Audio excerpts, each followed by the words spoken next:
نہ تھا، مصر فتح ہو گیا، حضرت عمر بن عاص گورنر بنے۔ رواج یہ تھا مصر کے اندر کہ ایک دریا چلتا تھا، دریائے نیل، اور سارے مصر کا انحصار اسی دریا پہ تھا۔ فصلوں کو پانی بھی لگتا اسی سے، جانور بھی اسی سے پانی پیتے، کھیتیاں بھی اسی سے سیراب ہوتی۔ سال کے بعد وہ دریا خشک ہو جاتا تھی، سال کے بعد وہ دریا خشک ہوتا، اور جب خشک ہوتا نا تو ایک کواری لڑکی قتل کر کے دریا میں ڈالتے، پھر وہ دریا چلتا۔ آج بھی بہت ساری جگہوں پہ اوہام پرستی ہے، کہتے ہمارے آستانے کا طریقہ ہے۔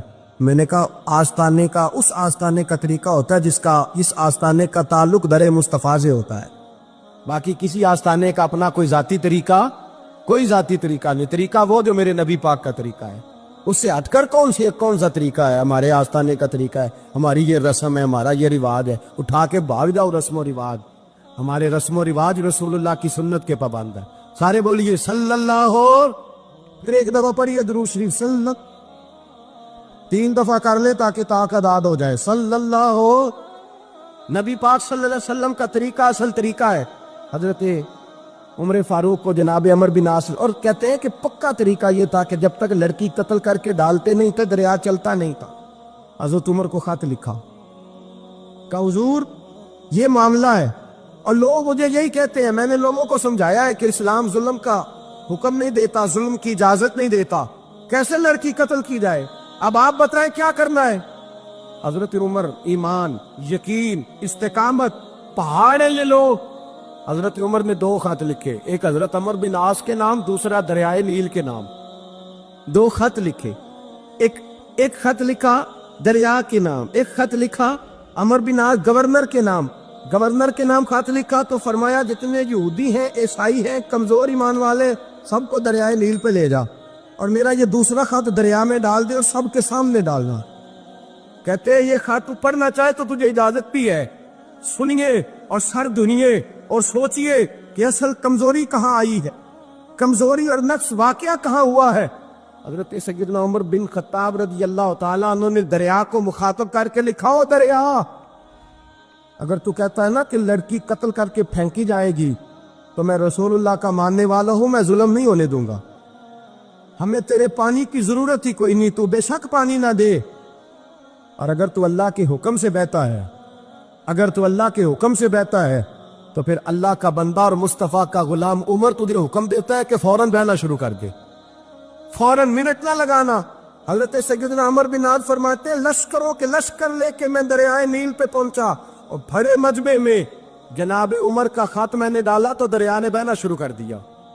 فرماتے ہیں دریا بہنے لگا اور غیر مسلم کلمہ پڑھنا شروع ہو گئے۔ لوگ مجھے کہنے لگے کیا دکھایا ہے جو کلمہ پڑھ رہے ہیں؟ تو میں نے کہا دکھایا کچھ بھی نہیں، یہ حضرت عمر کے ایمان کی قوت کی برکت ہے کہ بہت سارے لوگوں نے کلمہ پڑھنا شروع کر دیا۔ یہ ایمان کی قوت، ڈرو مسلمان، سہما ہوا مسلمان۔ یہ کبھی امریکہ کے پیچھے بھاگتا ہے، کبھی یورپ کے پیچھے بھاگتا ہے، کبھی ادھر جاتا ہے، کبھی ادھر جاتا ہے۔ اپنی دنیا آپ پیدا کر، اگر زندوں میں ہے، سل آدم ہے، ضمیر کن فقہ ہے زندگی۔ جب ایمان کی طاقت پیدا ہوتی ہے، جب قوت پیدا ہوتی ہے، پھر انسان کے اخلاق سنور جاتے، پھر اس کا نظریہ سیدھا اللہ رسول کی ذات پر جا کے کھڑا ہوتا ہے۔ جنہیں آزمایا گیا تھا حضرت ابو بصیر رضی اللہ تعالیٰ، ہمیں تو تھوڑا سا جھٹکا لگ جائے نا مذہب کا، تھوڑا سا لوگ دین کی طرف آتے ہیں، اس میں نا تھوڑی تکلیف ہے۔ صحیح بخاری کی حدیث، اس میں تکلیف ہے، سچ کہہ رہا ہوں، صحیح بخاری کی حدیث ہے۔ ایک صحابی نے کہا تھا حضور میں آپ سے پیار کرتا ہوں، نبی پاک نے فرمایا اچھی طرح سوچ لے۔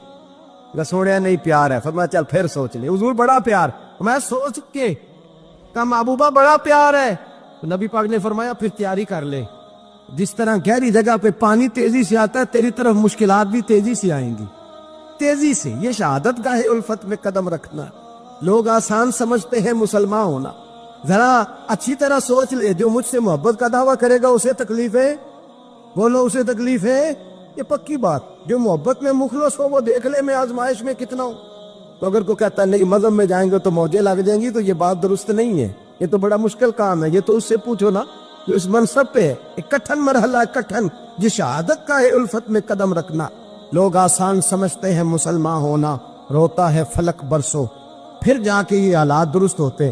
تو بھائی یاد رکھیں اور سمجھیں حضرت ابو بصیر رضی اللہ تعالیٰ عنہ نبی پاک صلی اللہ علیہ وسلم نے نہ طے کر لیا کفار کے ساتھ، حدیبیہ کی جنگ ہوئی تو فرمایا اگر کوئی مسلمان مکے چلا جائے گا تو کافر کہنے لگے ہم واپس نہیں کریں گے، اور اگر کوئی کلمہ پڑھنے والا ستایا ہوا مسلمان مدینے آئے گا تو مسلمانوں کو واپس کرنا پڑے گا۔ مسلمان اپنا بندہ نہیں رکھ سکتے، اور مسلمانوں کا کوئی شخص غلطی سے بھی مکے چلا گیا تو مکے والے واپس نہیں کریں گے۔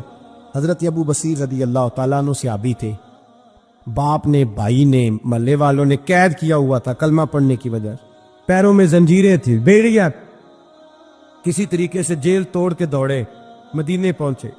کہتے رستے میں کسی آدمی کے ساتھ گھوڑے پہ کچھ دیر بیٹھا، پھر پیدل چلا۔ صحابہ کہتے اتنا دردناک منظر بڑا کم ہم نے دیکھا۔ ابو بصیر جس گلی سے گزرتے وہاں خون پھیل جاتا، ان کی ٹانگیں خون سے کٹتی، وہ زنجیریں بندھی ہوئی، در رسول پہ حضور میں بھاگ کے آیا ہوں۔ کہتے ابھی نبی پاک صلی اللہ علیہ وسلم ان کی بات سن ہی رہے تھے کہ پیچھے سے قریش کے 2 سپاہی بھی آ گئے، کہنے لگے یہ بھاگ کے آیا ہے اور آپ کا وعدہ تھا کہ آپ واپس کریں گے۔ چشم زدن میں ذرا سوچنا، چشم زدن میں تھوڑی دیر کے لیے غور کرنا کہ ہمیں ہمارا استاد، ہمارا پیر دھتکار دے کہ جا دوڑ جا، تو کہتے ہیں بسم اللہ جناب یہ جا رہے ہیں۔ ایمان کی پختگی دیکھیں، اس نے تو ہمیں نکال ہی دیا جی، وہ کیسا بندہ ہے، یہاں تو کسی کے یہاں کوئی فاتحہ پڑھنے نہ جائے تو لوگ بگڑ جاتے ہیں۔ کہتے اس نے سلام نہیں لی، فاتحہ نہیں پڑھی، بس ختم، اس کو احساس ہی نہیں۔ حضرت سیدنا ابو بصیر سامنے کھڑے ہیں، سامنے 2 سپاہی آ گئے، ذرا دیکھیے ایمان کی پختگی، ایمان، یقین اور استقامت۔ امام بہقی نے دلائل کے اندر لکھا ہے، فرماتے ہیں نبی کریم صلی اللہ علیہ وسلم نے ان کی طرف دیکھا تو حضور کی مقدس آنکھیں آنسوؤں سے بھر گئی۔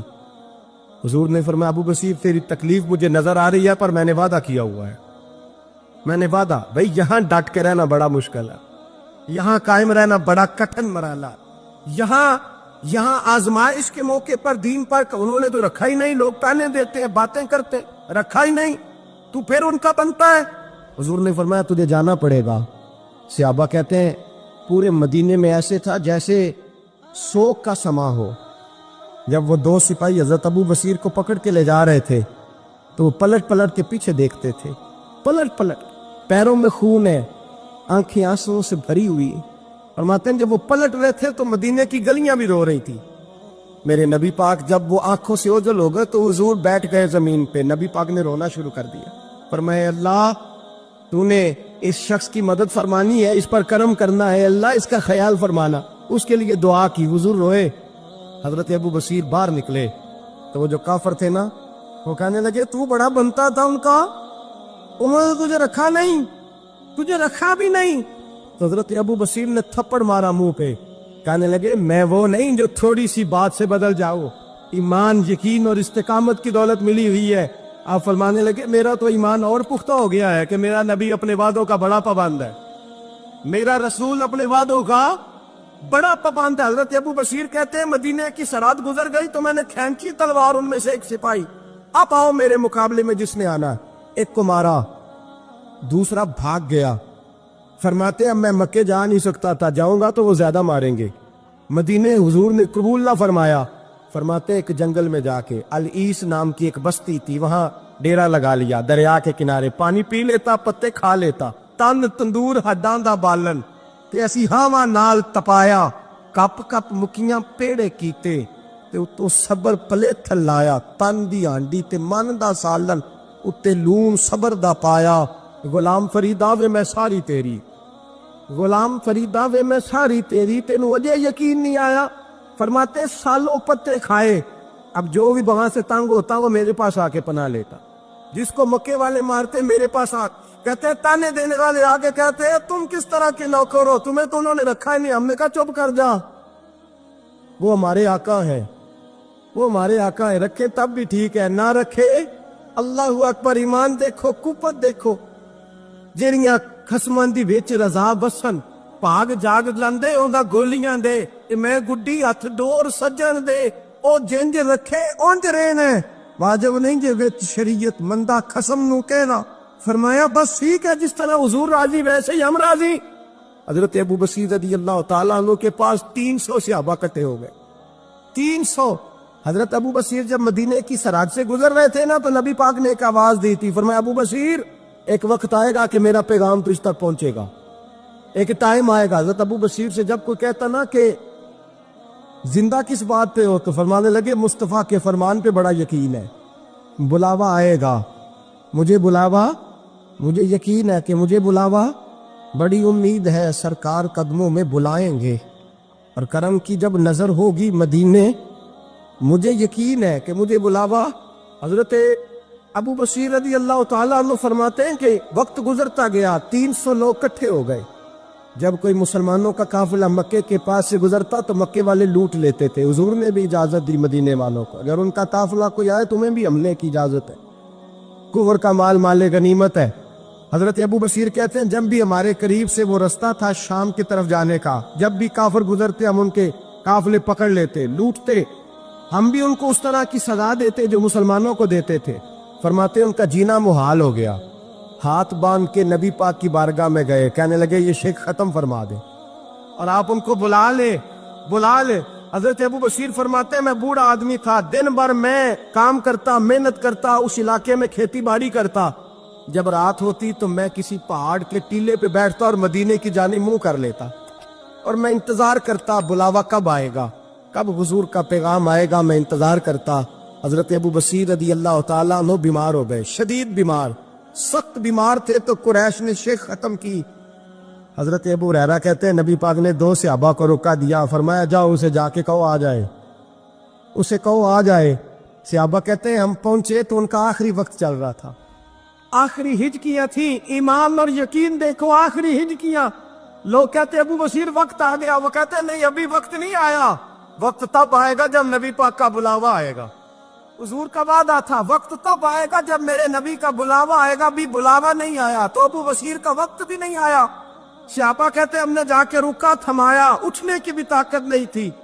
جب حضور کا رکا لیا نا تو دونوں یوں مٹھیاں بند کر لی، گویا جھوم جھوم کے نعرے لگانے کہنے لگے آؤ دیکھو میرے نبی کے وعدے کتنے سچے ہیں، آؤ دیکھو حضور کے وعدے، چومتے حضور کا نامہ، سر پہ رکھتے، سینے سے لگاتے، اور کہتے ہیں پھر بلند آواز سے کلمہ پڑھنے لگے، کہنے لگے حضور میں حاضر ہوا، یا رسول اللہ میں آیا، کہتے ہیں بلند آواز سے کلمہ پڑھو، اور ان کی روح پرواز کر گئی، ان کی روح پرواز کر گئی۔ نبی رحمت صلی اللہ علیہ وسلم کے غلاموں کا یقین، اعتماد اتنے اعلیٰ درجے کا، کمزور مسلمان، دائیں بائیں دیکھتا مسلمان، کفر کے وعدوں پر اعتبار کرتا، یہودی عیسائی اور سکھ کے وعدوں پر اعتبار کرتا، دنیا دار ٹھگ اور چور کے وعدے پر اعتبار کرتا، یہ رب کریم کے وعدے پر اعتبار نہیں کرتا، یہ اللہ رسول کے ساتھ اپنی توجہ کو مبذول نہیں کرتا۔ میرے رسول کریم سید عالم صلی اللہ علیہ وسلم کے غلاموں نے اعتماد کر کے، یقین کر کے ہمیں بتلایا ہے کہ جب تیرے پاس یقین کی دولت ہوتی ہے پھر تو دنیا کا طاقتور آدمی ہوتا ہے، جب تیرے پاس ایمان کی قوت ہوتی ہے تو دنیا کا سب سے مضبوط شخص ہوتا ہے۔ اپنے آپ کو مضبوط کریں۔ حضرت عمر فاروق رضی اللہ تعالی عنہ، حضرت سیدنا ابو موسیٰ اشعری کہتے ہیں کہ میں نے نا صفائی کی، مال غنیمت کی میں نے صفائی کی، تو 1 دینار مجھے نا کہیں پڑا ہوا مل گیا، تو فرماتے ہمیں اجازت ہوتی تھی کہ 1 دینار ہم اپنی مرضی سے کہیں خرچ کر سکتے، اگر آپ ناراض نہ ہوں تو ہمارے ہاں جب چیئرمین صاحب، ناظم صاحب ٹھیکے دیتے ہیں تو ٹھیکیدار ان کا چھوٹا بھائی ہوتا ہے، یا چچا کا بیٹا ہوتا ہے، یا خالہ کا بیٹا ہوتا ہے، وہ خود ناظم ہوتے ہیں اور ان کا چھوٹا بھائی ٹھیکیدار ہوتا ہے، یعنی وہ نا سارا کچھ گھر کے اندر ہی رہتا ہے، گھر کے اندر ایک پیسہ دیتا ہے، دوسرا واپس اس کو واپس کر دیتا ہے، گھر کے اندر ہی۔ اب تو خیر ہمارے لوگ سمجھدار ہو گئے، ایک بندہ ایک سیاسی جماعت میں ہوتا ہے، دوسرا دوسری میں، اور تیسرا جس کی بھی حکومت آئی، حکومت تو ہماری رہے گی نا، تو ایک بندہ تو ہے نا اس جماعت۔ یہ اچھا لوگوں نے ایک طریقہ نکالا ہے۔ تو حضرت عمر کے بیٹا گزر رہا تھا، تو حضرت ابو موسیٰ اشعری کہتے ہیں میں نے صفائی کی تو 1 دینار نکلا، تو میں نے وہ 1 دینار نا حضرت عمر کے بیٹے کو دے دیا۔ میں نے کہا لو بیٹا اپنے چچا کی طرف سے تحفہ۔ وہ گھر جا کے انہوں نے حضرت عمر کو بتایا کہ چچا نے پیسے دیے ہیں، چھوٹے بچے تھے۔ حضرت عمر نے حضرت ابو موسیٰ اشعری کو بلا لیا اور بلا کے فرمانے لگے میں تو تمہیں اپنا دوست جانتا تھا اور تم نے میری اولاد کو ہی دنیا دار بنانا شروع کر دیا، میرے بچوں کو ہی تم نے دنیا دار پیسوں پہ